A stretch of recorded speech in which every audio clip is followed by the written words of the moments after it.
And yeah. Hello, everyone. Assalamu alaikum wa rahmatullahi wa barakatuh. We are live, and I need to welcome everyone today's session and today's webinar with SRTIP Park.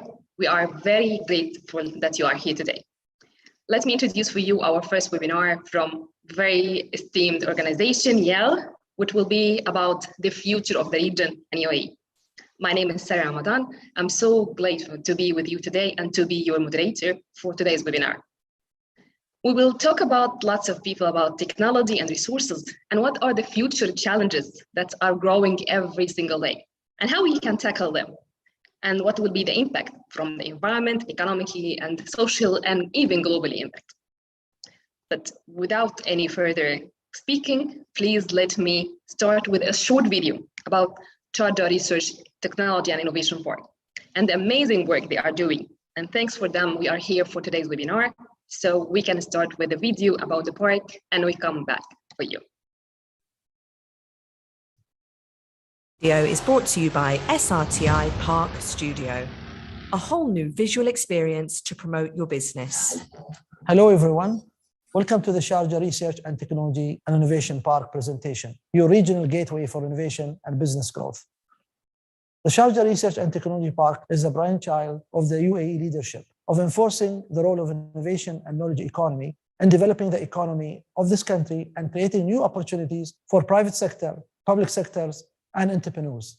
We are delighted and lucky in Sharjah to have the ruler of Sharjah, His Highness Sheikh Dr. Sultan bin Mohammed Al Qasimi, as the chairman of the Sharjah Research and Technology Park. His Highness' commitment to education is massive. He invests in developing the infrastructure of Sharjah when it comes to innovation and education, but his dedication is immense to developing the whole ecosystem of education and knowledge economy in Sharjah.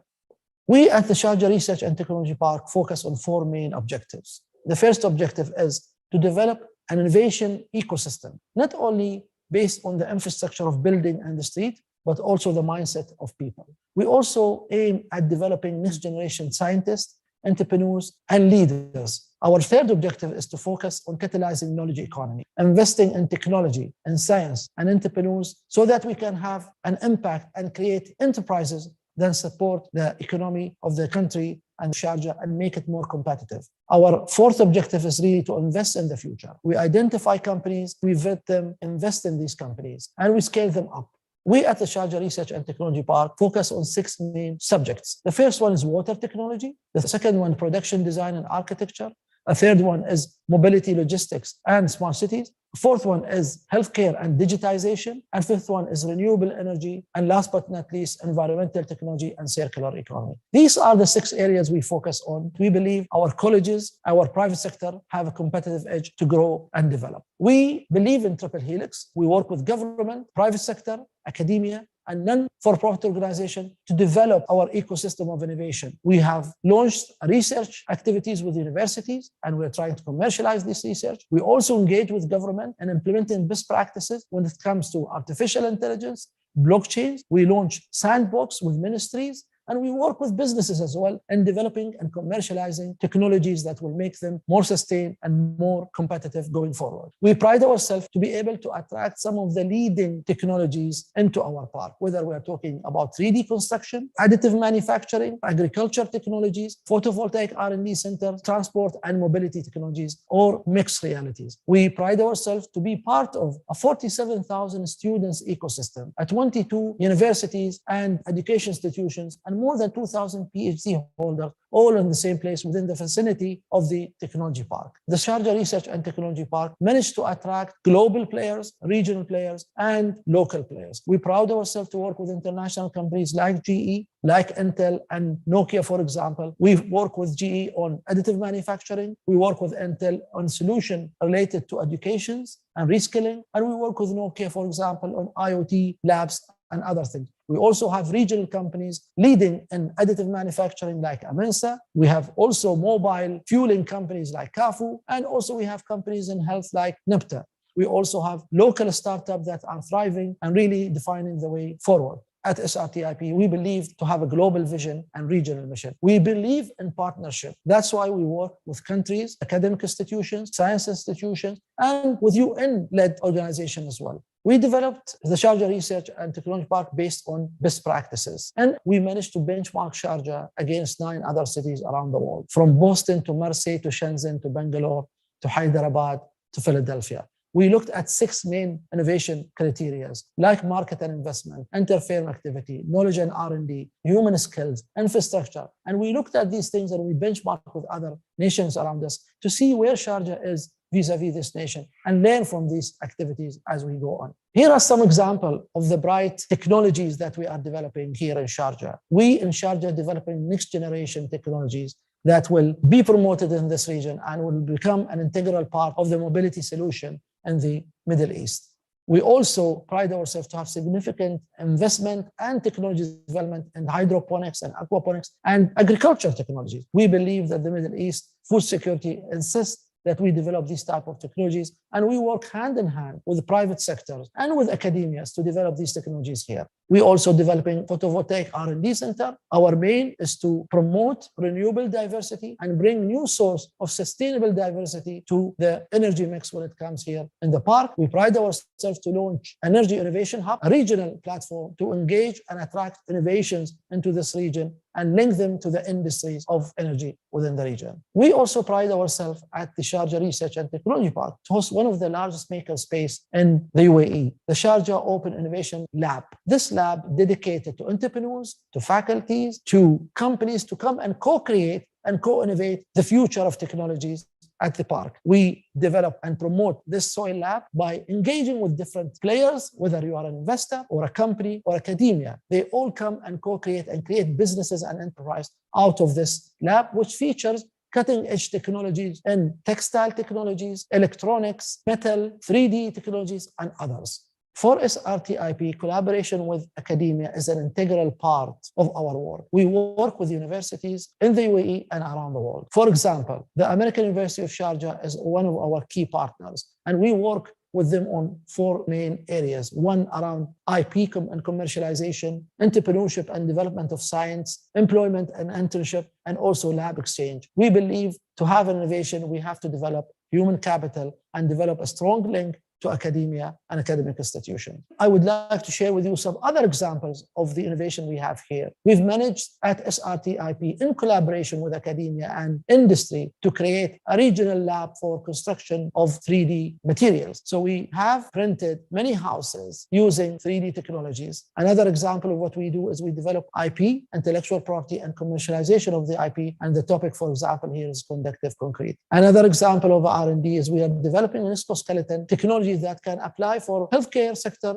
and also apply for industry within construction as well. And we do this in collaboration with academia and in collaboration with the private sector as well. The Sharjah Research and Technology Park also thrives on developing an ecosystem. I have spoken about the Middle East Energy Innovation Hub. This is a platform to develop new innovation within the energy sector. To be able to conduct our work at SRTIP, we have developed a comprehensive ecosystem that includes events and themes like the Women in Technology, promoting circular economy, and launching various accelerators. Our flagship accelerator is the Sharjah Advanced Industry Accelerator. We pride ourselves to be a home for the Middle East North Africa Innovation Technology Transfer Summit. We would like to position Sharjah as a platform for technology innovation and technology transfer in the whole Middle East. And we work with scientists, science institutions, academia, private sector to be able to do this. In addition to that, we run a series of events at the Sharjah Research and Technology Park. These comprise webinars, exhibition, conferences that allow businesses and partners and tenants of SRTIP to engage and grow and develop their businesses and build up strong network with investors, businesses, academia, and government. We also launched the Sharjah Angel Investor to create funds and make funds available for startups to come and grow out of Sharjah. We also host many delegations throughout the year at the Sharjah Research and Technology Park. We host a lot of webinars, and we aim to do more of these webinars to cement relationship with countries, with industries, and with different players. Sharjah Research and Technology Park also have fantastic facilities for exhibition. We host many exhibitions and conferences at the park, and we aim to continue doing that going forward. This is a summary of the Sharjah Research and Technology Park. I hope you enjoyed the presentation. We look forward to working with you, to partner with you, and grow with you. Thank you.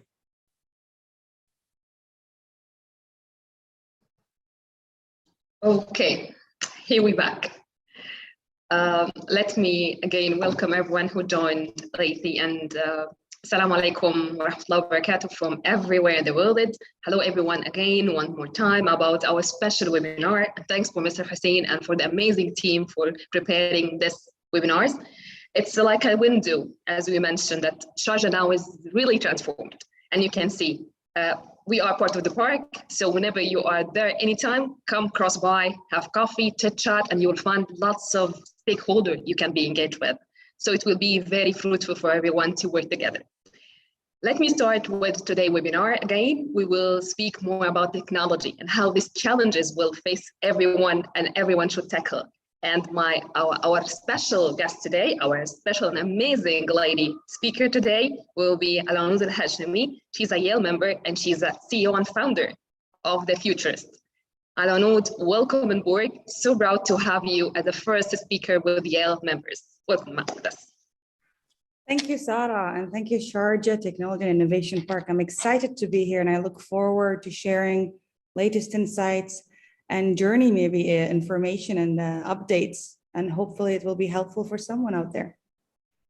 Yeah, sure. It will be very inspirational, I'm sure, at the end, and we will go through different parts and different challenges you faced. So in a wrap, what we will do, that we will have a chit chat, a talk that will be more between me and you. So I'll be your moderator today, allow me.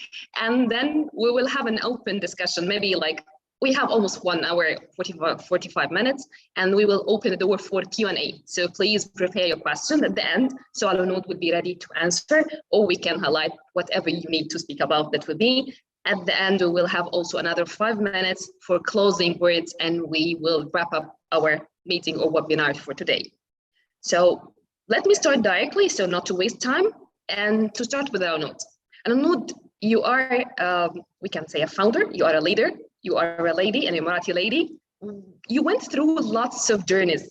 I need to listen to you more about from where you started to be an entrepreneur, to be a leader, to be impactful person. Can you give us more glimpse about your journey and the ins and outs in your journey? It's a very long answer. I'm gonna try to keep it very short. I don't want to bore everyone, but I do believe, first of all, that there's, it started with trying to find what I'm really passionate about, something I really care about, something that is important and critical to me, something that made me happy when I do it, you know, trying to find that. And when I say that, I'm not talking about sports or a hobby. I'm talking about in the business world, as the Middle East emerging and learning and developing an ecosystem for entrepreneurship. It was great to have these amazing examples and role models to actually see, oh, I can do it. I was upset there was not enough women achieving that, you know, being the next unicorn or being the next big company. So I faced some challenges and failures, and which I like to call them my best friends. Every failure added something to me. And through that journey of trying to find myself and what I really like, I did not wait. I was actually working and learning helped me. And while, you know, like in a career and having a job and starting my first small and medium enterprise, the second one, all of that shaped me and helped me and made me who I am today, to find what I'm really passionate about and turn it into a business model. Okay, that's great. But let me take it more deep, because here in the Sharjah Innovation Park, we are the hub for collecting everyone, government, with private, with entrepreneurs and researchers. We have lots of research and amazing minds here. As a lady, as an Emirati lady, how you found it in the beginning? What were the challenges? I know it's not one challenge, but what will be the main, we can say, black stone that bothered you? So give us more.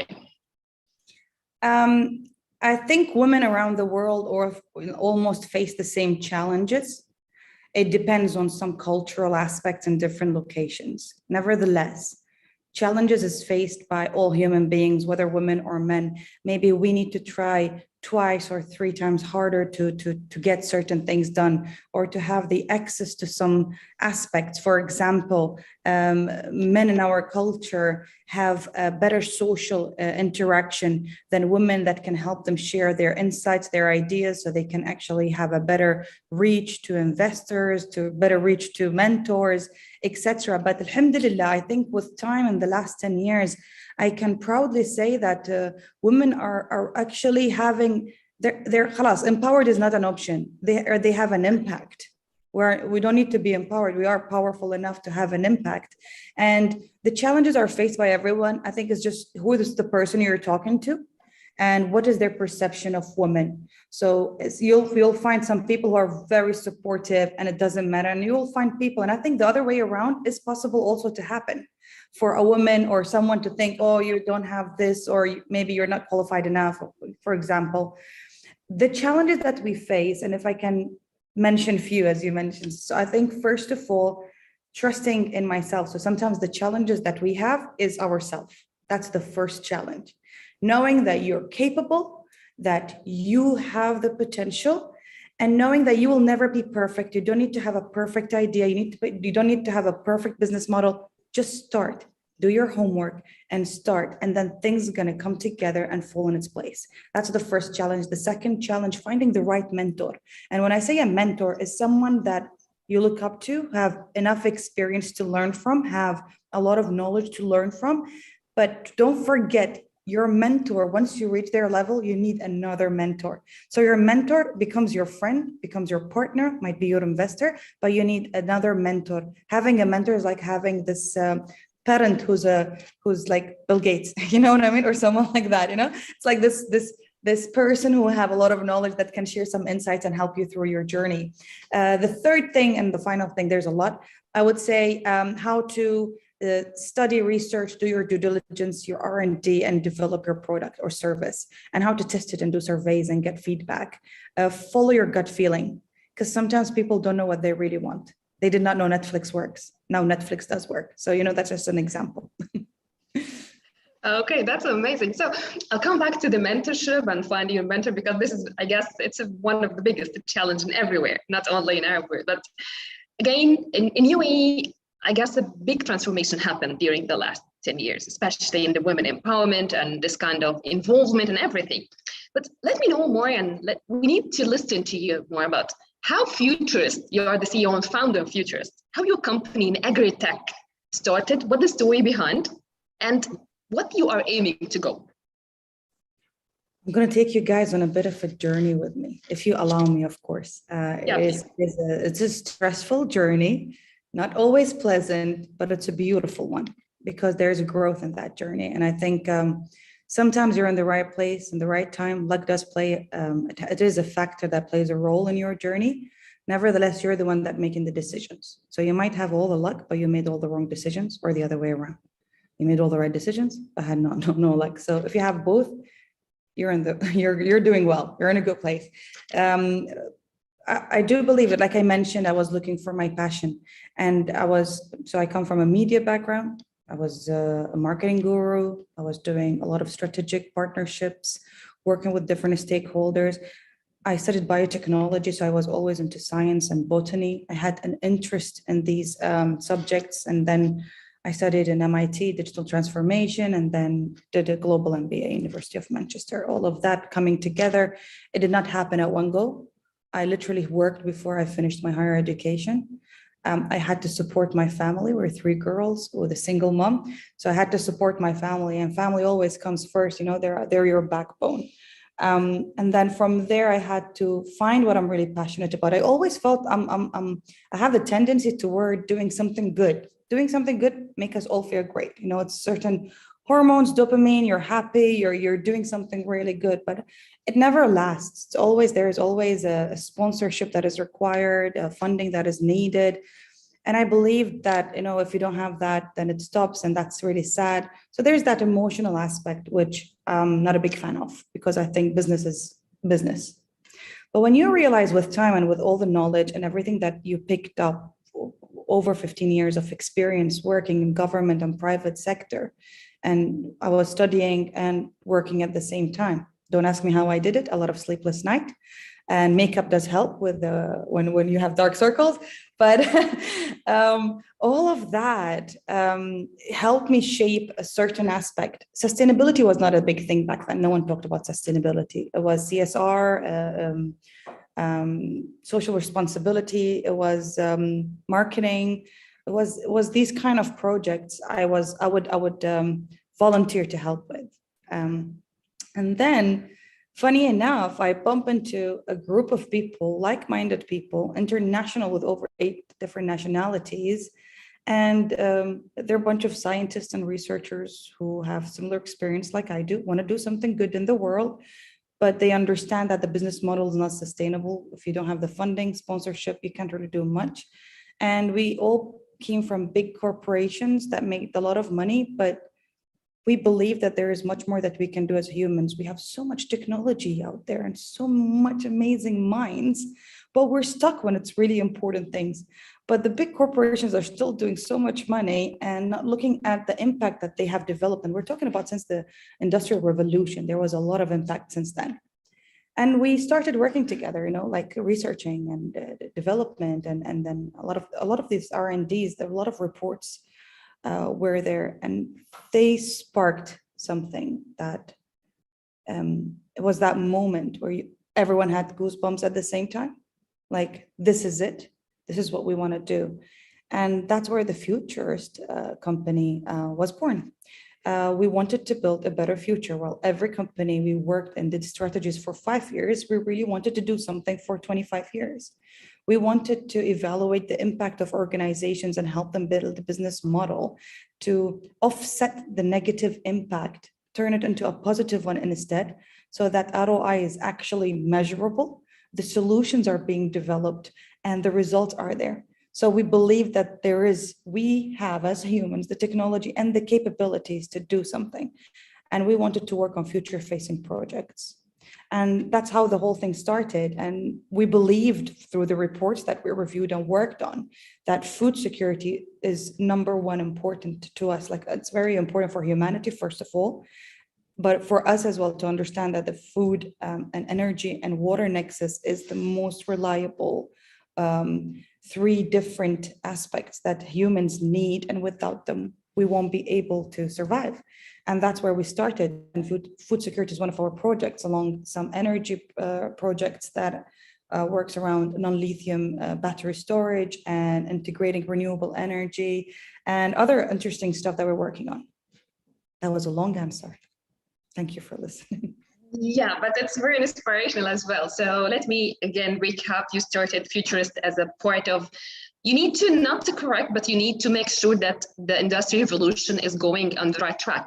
We have a measurable outcomes that we really aware of this in every aspect.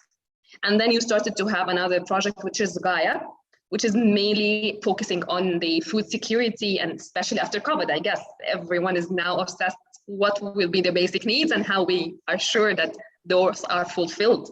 So you started from a holistic perspective, we can say, and then you started to be more focused and genuine in what you are tackling those challenges regarding the food security in Gaia, right? That's how it started with you. It is very interesting, yeah. The way that it works, normally in business, you try to find the demand, and then you try to find the need, not the want. And then you try to offer that with your product and your service. Food has always been the reason why we have borders, and the reason why we have a supply chain, because we always cared about having and providing food when you need it and having it available. And the most catastrophic ever incidents in the world was famine, and not having enough food. Crisis starts from there. The importance of it, because I believed in 2 things. A person without food can't really focus on studying or learning or go to school. That's the first thing. There is a certain weakness in a society when they can't do that, when food is your first problem or the thing that you look for.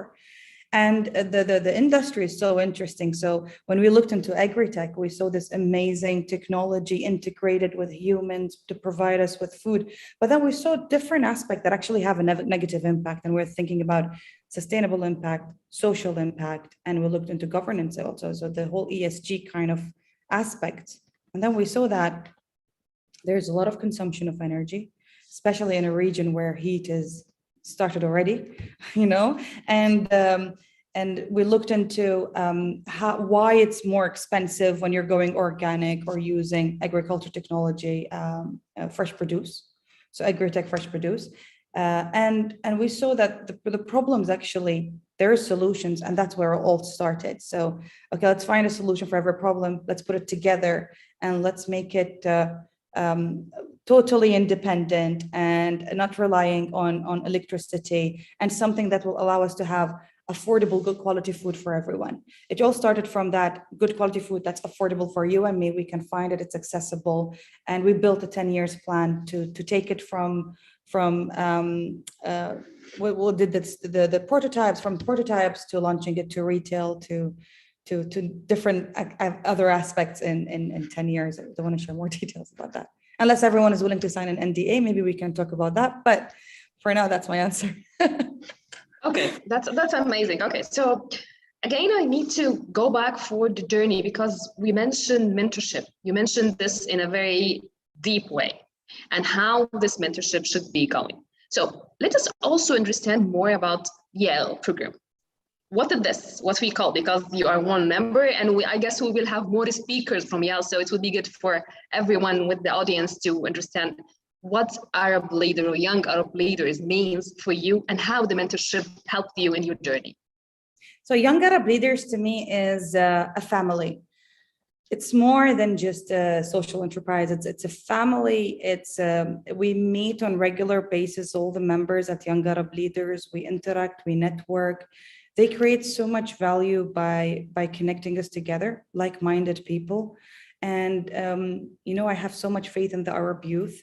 And when I'm surrounded by like-minded people, so many amazing ideas and synergies actually like they're born in that moment. And then there's so many social and educational. When I say educational, we have the most interesting talks with the most amazing people organized by Young Arab Leaders. So it is one really wonderful family that inspires everyone. And the mentorship program is something that we're looking into. So the futures, so Young Arab Leaders find students and then they become our interns, and then they learn from us as entrepreneurs. What that helps is that younger generation becomes entrepreneur in a young age. So they don't do my mistakes, your mistakes. They actually skip that part.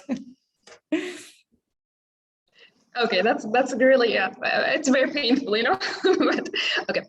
We got lots of feedback and comments on the chat, which is amazing about how this is going and this kind of women empowerment. And we are so grateful for everyone, for every single man who are supporting, for every father, for every man behind either a husband or, whatever you are in position. Even if my manager, I will never imagine that I can't go anywhere without the support of my male dominant industry. We were in healthcare and everyone, around you, but I will never forget my first manager because he was such an inspiration for me. He was like a legacy. Oh, you are so great. And he supported me a lot. So we are so grateful for everyone, women and men who are working together, but maybe because we are celebrating a little bit, we are a little bit biased for women because we try to give her a little boost to believe in herself. As Anoud said, sometimes you don't believe, and it's about everyone. It's a human nature. So whenever you got this kind of empowerment, you got this kind of enlightenment, you find it's 1 minute, 1 moment, 1 talk, 1 coffee can change your whole perspective about yourself and what you're going to do in real life, which is exactly we need. And I guess we need to talk more about how the park is again working, because Sharjah Research and Innovation Technology Park is working now to blend everyone, students with government, private with entrepreneurs. So everyone will be in the same page and we can go along exactly what you said, tackle the challenge one by one, trying to figure the first or the best solution that we can offer, and especially in this region because we are moving so fast. UAE is moving so fast. and lots of development is going there. So minds as well need to be in the same page or aligned with what's happening. So yeah, that's a really inspiration for everyone. Thanks for sharing those comments. I guess we can just wait for the end. So we have the full questions. Whenever we can answer, Anoud, I'll give it to you, or we can also refer to the Sharjah part so they can help us in the answer. So if you don't mind, to add one point, because I understand that there is a lot of companies, public, private sector, and I think maybe there's few insights I can share that can be useful. So when we looked into our research and for us to be able to have a better future, the old ways of doing business is not going to help us do that. You know, we used to always see big companies working alone and small companies working alone, and then you have some medium ones in the middle, and then the government hiring, some of them can afford the big ones, and then some of them can afford the small ones, and accordingly, depending on the budget. Nevertheless, now with understanding ecosystems and how they work, you know, freelancers play a huge role. So you have freelancers who are feeding into the small and medium enterprises or even the big companies, but collaboration is the essence of the future. And I worked with one of the leading automobile companies last year in Q4, which we were working on launching electric vehicles. And the beauty of it, it's exactly what we're talking about. Electric vehicles, for example, is that's something that's growing a lot. The percentage of growth that we're going to have almost, if I'm not mistaken, by 2035, 30% of the car is going to be either hybrid or electric, which is a huge, huge jump. And it's like 112% jump. So it's really big. And when we look into these figures and understand it, I'm just giving an example. These companies needed small and medium enterprises to help them as a plug-in concept, because they're more agile. They can do certain prototypes and certain testing very faster. They partnered with them, and then they became part of that big organization. So the future is all about collaboration between big organizations and smaller organizations, small and medium enterprises. Nevertheless, each of them can implement ESG in different ways. Big organizations, especially the ones that have manufacturing, like circular economy is very important, looking into how waste management is actually being managed. And here in Sharjah, you know, we have BIA. BIA is amazing. You know, they've been turning waste into energy. There are so many aspects that we can be considered. The CapEx might be something that a lot of organizations look into and go like, oh, it's a big amount. But the ROI can be in few years, you'll be able to actually measure the ROI, if not from the first year. So look into your ESG, look into your sustainability plan, and look at collaboration. Small and medium enterprises can actually help you with your ESG. And that's what I wanted to share with everyone. That's amazing. I guess we are in the right place, because I guess more of the last we have here people from the research and academia part. And for many years, we had this gap between academia and what's going on in industry. But now we try to not to bridge the gap, but we need to cover it. We need to fill it with all those talents and all those amazing minds. So I guess now it's more reachable for even everyone, because for you to start, it would never come without research, without deep digging into science.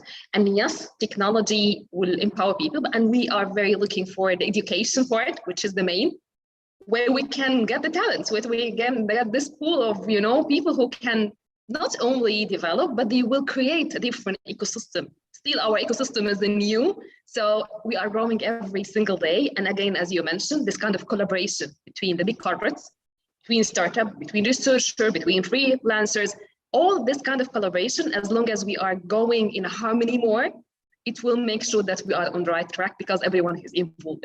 So thank you for addressing this. It's very essential for everyone. Let me go for one more, like a question, we can say. It's like we try to get as more answers from you. In agri-tech, I'd like to focus more on this. Where do you find the opportunity there? Especially in a country like UAE, where the challenges are, because we need to encourage more people to come from the research, academia, and from the corporates or even startups to work on this area. How do you find it? I do believe in agri-tech. Looking into, when you talk food security, is not salad security. So having leafy products and tomatoes is not food security. So there's a lot of potential and opportunity in developing solutions that can help us use agri-tech to grow the things that we most import. So in our region, for example, so let's say you're from Egypt, right? So Egypt have a great agriculture. You guys almost grow almost everything in Egypt. You have from citrus and orange up to potatoes and marrows. You have almost everything. In the UAE, we have literally a window of 5 months to be able to grow our own produce, unless you're doing it using agri-tech. So that's greenhouses, different structures being used. So we're creating a controlled environment to grow fresh produce. Now, what the opportunity here, once the UAE, we are not allowed to produce, and we're talking the UAE imports 80% of its fresh produce. It's all coming from outside. So once you're not allowed to produce it locally, the prices of the things being imported goes up. That's your opportunity. So focus on what you can grow, do prototypes, test things, see what is required. R&D is very important and it takes time. And maybe that's where the big organizations and the R&D centers can help with funding these R&Ds, helping building these prototypes, testing them, getting results, and then find like a place like to find the big corporations that want to try that out. And it's a plug and play concept. Okay, brilliant, it works, let's do it together. And everyone is happy because you give them a solution maybe they did not find because you're doing the R&D. The other aspect is using technology. And I think I'm happy to share this because I don't see anyone as a competition. There's so many people to feed in the world and the population is increasing. So we need more companies to produce fresh food and find alternatives, whether it's a plant-based protein, looking into options that can be sustainable and let's say not harms. This aspect that to look into is not harming the environment, but feeding us. Think about that when you develop anything agri-tech related, because if we develop solutions that produce a lot of high emission, think of it this way: for every temperature 1 degree Celsius increase in temperature, we're losing 10% arable land. So we're not helping us, we're reducing the fresh produce that we can get from traditional farming. By 2050, 50% of the world going to be importing from the other 50%. That's half of the world. It's really scary number, but that shows you the opportunity. Look into that and look into how you can use AI to reduce your OPEX. So these are that's amazing. Yeah, that's very great. Actually, I guess we have few projects already running in the park regarding the agri-tech and the smart agriculture and using AI. And here as well, we have lots of people are attending today from either the University of Sharjah or different places in the world. They are very interested to collaborate and bring brilliant ideas that we can test, can make the prototype and also check where it can fit in the UAE economy. Because I get this is the main core. After the COVID, everyone is caring about localization more than internationalization. This kind of cosmopolitan, yes, that's good. But again, how we can make sure that we are locally secured in every aspect, especially basics, that will be our main focus. So thank you for addressing this as well, Anoud. It's really amazing. I want to say, the other opportunity, I don't want to be stingy, so I'm going to share some interesting information. So as a Sharjah Research Technology and Innovation Park, it literally folds in the pipeline of what the UAE is trying to achieve here. So I'm going to give you 3 different strategies to think about when you're working on your technology and innovation.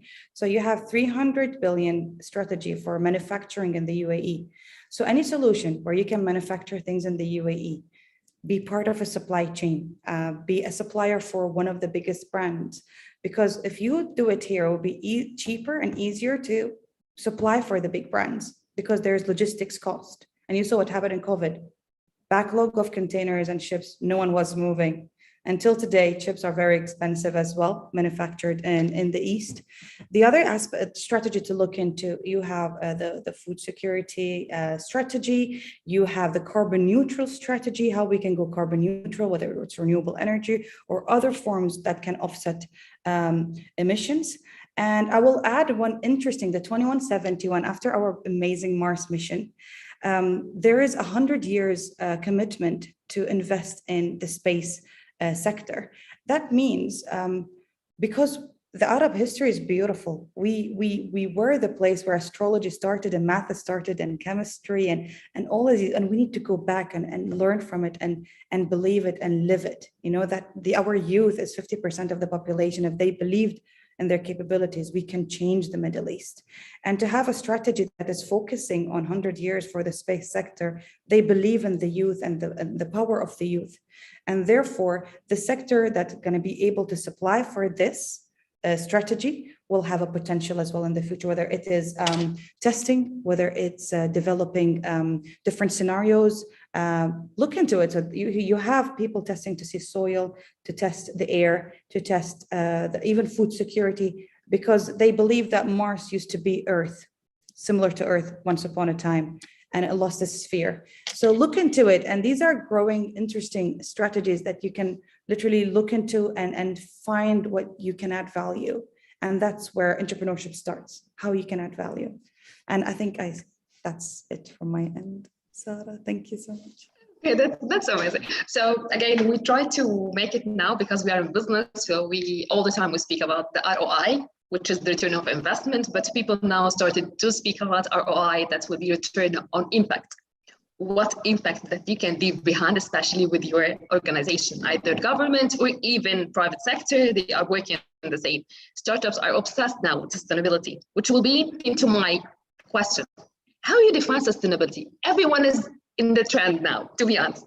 But what is sustainability, and how the small, we can say, and medium enterprise, startups, and even researchers can understand this in a practical way? So we can elaborate more about it, and we can understand how we can put it into the frame. So sustainability is actually is not as simple as people say it or talk about it. There are certain KPIs, there are certain parameters, there are certain aspects that need to be considered when we're talking about sustainability. But the most important and the simplest way, because we're trying to promote it as much as possible. For example, myself, I'm not an expert in sustainability, but I understand it. I have an expert that advised me on sustainability. In the end of the day, I'm a businesswoman that's trying to make future-facing projects. I'm a futurist looking into strategies and trying to project the data that we have and find solutions for problems to avoid them in the future, or try to offset the impact to avoid a catastrophe. So when we talk about sustainability, we're talking about certain KPIs, but the easiest way to understand it is it's not about only recycling, reusing, all the different ways of managing waste, but it's into looking into every aspect. So when you're talking about an organization, especially for startups, it's really hard to say. So I don't print any business cards. I really don't. I stopped printing business cards. I'm using a sustainable option. It's a tap on your phone, get my full details, easier, faster, to avoid printing. That's one way to look into how you can use less paper, use less energy. So it really breaks my heart when I pass by buildings and I can see their lights are on, but there's no one in the office. Like, I don't understand why, but that actually plays an impact. That one building, part of 100 buildings, the impact of turning off the lights when you're not using the office is immense. So if you work from your company to develop that culture of waste management, recycling, less energy consumption, finding alternatives that actually help your business. But then there's this other aspect when you look into big organizations with manufacturing. You need to study every department and what comes out of every department and what kind of waste they produce. And then when you look at it's an intensive workshop kind of work. You need a lot of data. And when you see all that information, you will be eliminating so many aspects that have a lot of high emissions. You will have aspect on a social front. So like raising awareness in your company, helping your company raise awareness in their homes, because that's very important. Once you have an aware society, the actions will be taken not only in the office, but at home, in the street, in the road. All of that plays a role. Never underestimate one person impact, because that one person will teach their kid, will teach their brother, their sister. It's a social responsibility on all of us. And then there's the governance part. So if you look at the United Nations SDGs, the SDGs, to understand each point and the parameters on how you can achieve them, they can help you a lot with understanding what can be done and how you can do it. But that's some of the aspects. There is much more. I will always advise on hiring someone to help you understand how it works for your organization, Because if you just read it, you won't be able to understand the parameter. You need someone who understands your organization, how it works, and help you achieve it. It's a great ROI. You will save a lot of money if you implement it properly. Yeah, I totally agree. And I guess from those words, there is a huge opportunity there for startups, because in every single aspect, in every single department, you can find a lot of innovative solutions that you can provide that will be like integrated there. And yes, the big corporates might not be able to address it right now. We are fine, we are doing okay. But whenever you address, something can be improved here, something can be changed here, then it will be very impactful on you. And especially in this area, I guess in the Arab region now, we have more awareness that people are accepting more that word of sustainability, word of change, eco-friendly, using less plastic, or being more aware of your consumption of energy. Those words were new, but now I guess with those all efforts everywhere, especially from the government, it's pushed to be more familiar. And I guess the new generation will be even much better than us. 100%. I'm actually very envious on all these children from school that I see in Expo 2020. I wish I had something like that when I was in school. Yeah, so take exactly. the opportunity. There is like 15 days or 16 days left. Go and learn about sustainability, create a journey on their application. You will learn so much. It's amazing. It's such an opportunity. Yeah, I totally agree with you. And, you know, I have a young daughter, and she's giving all the time, she's telling me I need to bring lots of money. And why? Because I have one organization, they are planting lots of trees around the globe. And I give a donation for them. They are doing such a great job. We are wasting our life. So more awareness are coming on the way, which bring lots of also change. And this is the right time. So anyone here, you have a good idea, you have a good assumption that might be work for every aspect, please go ahead and check and decide it. We have lots of events again in the park, in the Sharjah park. So you can go there, you can mingle with people, discuss your ideas. Maybe you can find the collaboration that you are looking for, which will be really amazing for everyone. So yeah, let's do sustainability together. Now. The future is now, don't wait. Exactly. Go and get it done. Yeah, exactly. I totally agree with you. So let me also come back for some of we have lots of good here feedback and comments, and everyone is trying to connect. So I guess Anoud also, she mentioned her email. You can approach her, you can approach everyone in Sharjah Innovation Park. You can go to be understand well. But let me go for one of the questions that's very interesting related to our topic from Mr. Ali. If there is an open source for sharing the agri-tech knowledge here in UAE, did you find any resources that might be helpful in that aspect? There are some researchers that helped us. For example, I'm just trying to remember the latest. So for the agri-tech, we used a lot of research from NASA and the Russian Space Center. So our technology is based on some space projects that has been done in space for agri-tech. And we did a lot of R&D, a lot of digging up on the best ways to grow the plants, but give them what they need, not what we think they need, whether it's food or light or etc. Also, there's a lot of research available online. So, for example, the UAE Mars mission, all the reports are available for free. You can go and get them and go through them. So all the findings from Mars are available. You'll find reports from different universities in the UAE and different, consultancies. There's a lot of research and studies out there. We still lack, I think, in the region, a regional Middle Eastern Arab R&D and surveys and research to get some more valuable, and that's another opportunity. Just right there, that's another opportunity. So to find them is important, because that's how you're going to be able to assess the impact, the demand, your product, different aspects, how you're going to implement it, your supply chain. So there is available research, but there's an opportunity to have more for the region, from the region. Okay, that's amazing. Okay, yeah, this opportunity, guys. If anyone is very obsessed with this agri-tech, we are looking for consultancy more and figures that we can rely on the coming project. So go ahead and you can nail it. Again, I have some comments here from people who are looking to like even support for mentorship or being in collaboration with different parties. So please go ahead. That's why we are here, to make sure that there will be a good networking for everyone. Another one question, I guess it might be more into the Sharjah RTIP Park. So if there is any kind of accelerators, because I guess Jean is asking about the accelerator.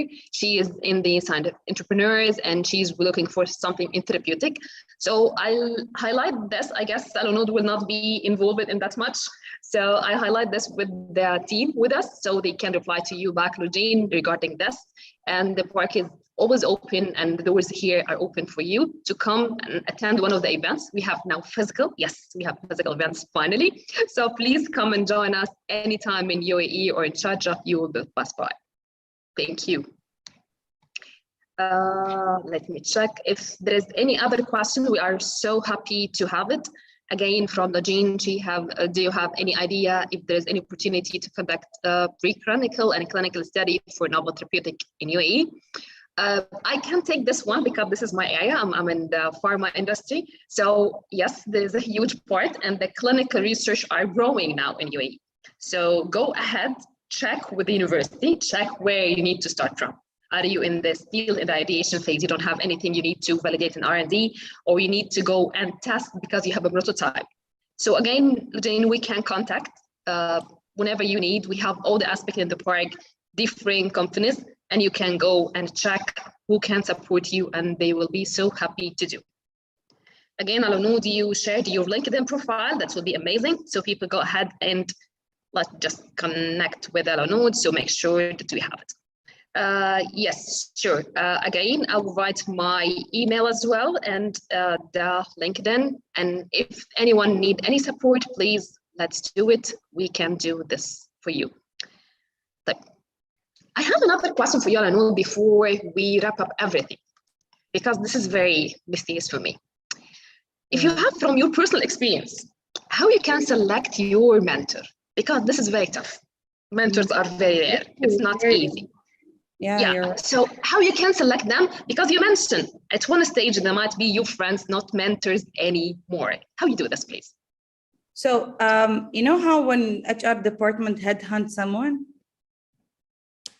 you headhunt the person that you want to be.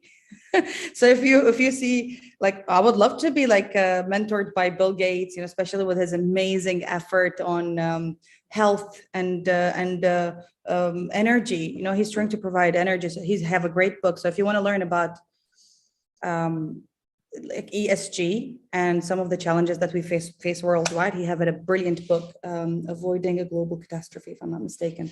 You know, I would love to have someone like that, and maybe one day I will, and I will be messaging you, Sarah, and I'll tell you, you know what, Bill Gates is my mentor today. You never know. But honestly speaking, so you look around you and you see who is the most, I'm not going to say success, because success is not the key element here. Who's the most person who have achieved at least 80% of what you want to achieve? Achieved 80% of what you want to achieve at least 3 to 5 years. So in 3 to 5 years, you want to achieve what they have achieved. And you literally headhunt them. And if you know them personally, you ask, you go very nice and say, Sarah, I know that you're doing X and Y and Z, and I've been really admiring your work. And I would like to request if you can be my mentor. I'm not going to be able to pay for it. You can say that.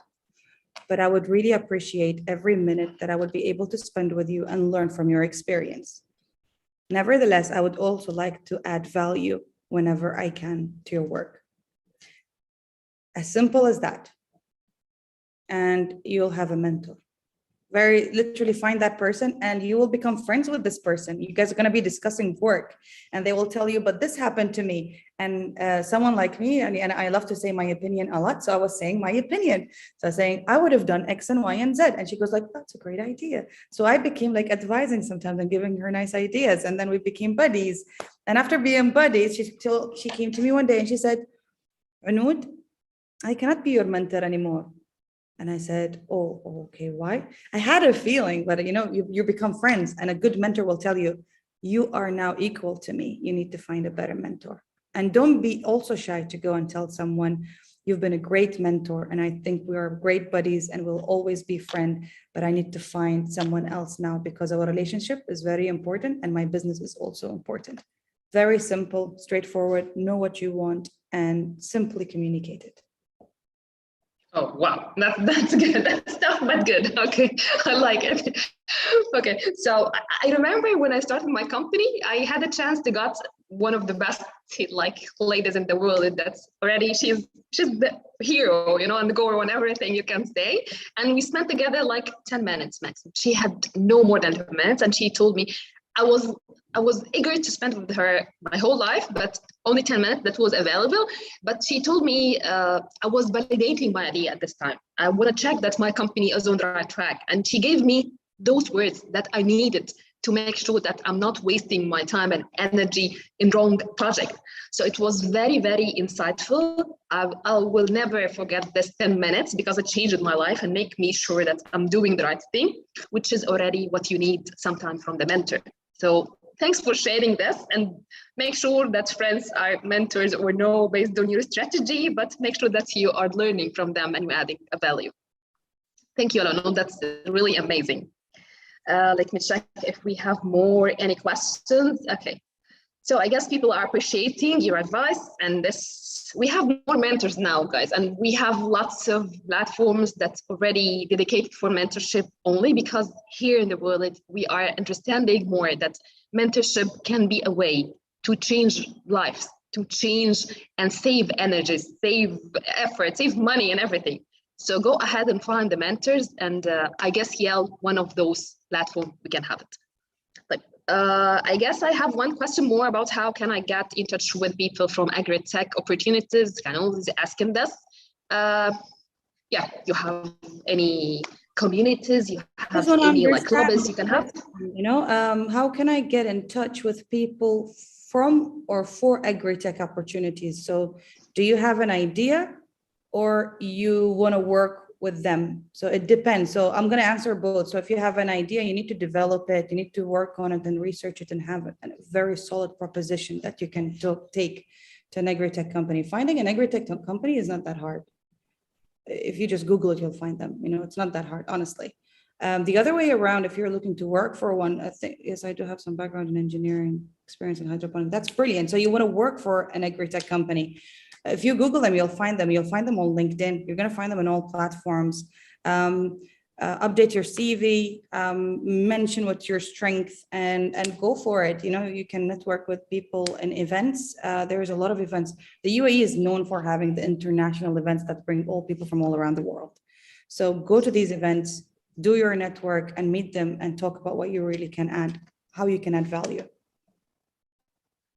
Totally agree. Network and building network. This will be the, I guess, the asset, the virtual asset we can rely on till we have the metaverse, but we can rely on networking and knowing each other, meeting each other. Again, the park is open and we have lots of events. I guess coming days, we have people from different perspectives.